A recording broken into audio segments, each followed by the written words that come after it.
Stepping onto the grounds of Thurman Landing is a little bit like the Biltmore meets Kentucky meets New Orleans, and of course, filled with Southern hospitality. I'm with Renee Peace, and she's been here with the family since about 2015 now, and you've had this up-close personal seat of how this property has really come to life, right? Back up a little bit and tell me a little bit about the history of this property.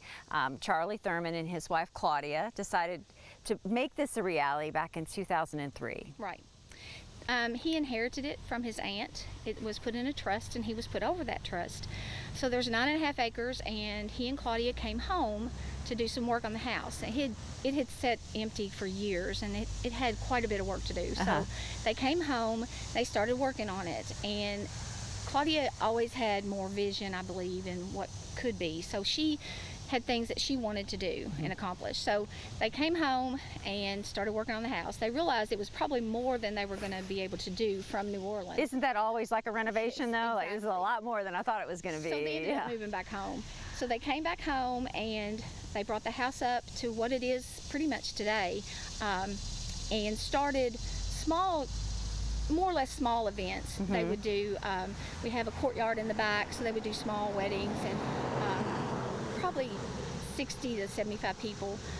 And then Claudia's tea room would do the catering for them. Which is also a part of this part of the property complex, right here. yes. What do you call this house? I love that everything has a name. This is called the Thurman Phillips Historic Guest Home. Okay. Because his grandfather and his great-grandfather were Mr. Thurman and Mr. Phillips. So. And you can rent out this entire home. You can rent out the whole property here.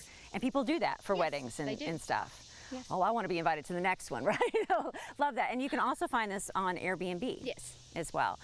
And so this was obviously just part of the vision. Then they realized, oh, wow, we need to expand. And so they've slowly bought up properties all up and down the street.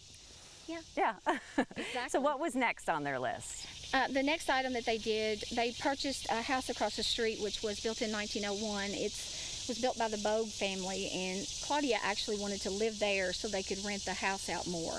She designed how it would be, so they started working on it. And actually my brother-in-law did a lot of the work on it and brought it back to life. And so it also is one of our guest homes, and we call it the 1901 Lake House, because behind it is a pretty good sized body of water. Mr. Thurman calls it a lake because it has a fountain in it. It's really just a pond in Kentucky, but it's pretty, so we call it a lake.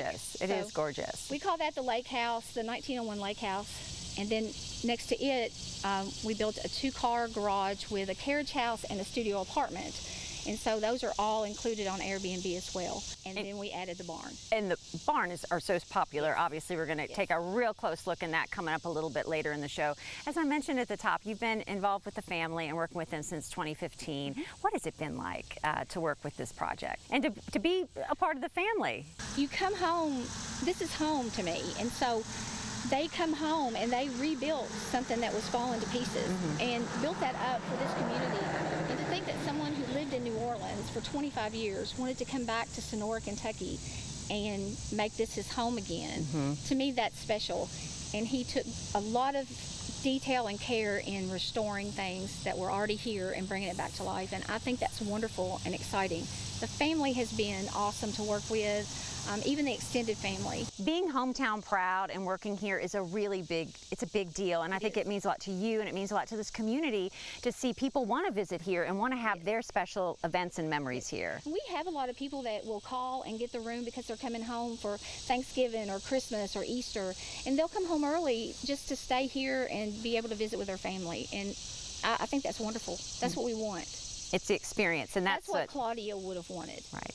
Well, I know that there's a dream and a plan even for years to come here, and that's what I can't wait to jump into coming up a little bit later. We're going to take you inside, of course, the experience here. What is it like to have a big event, maybe even a small event here? And of course, we're going to talk about the food. Stay with us.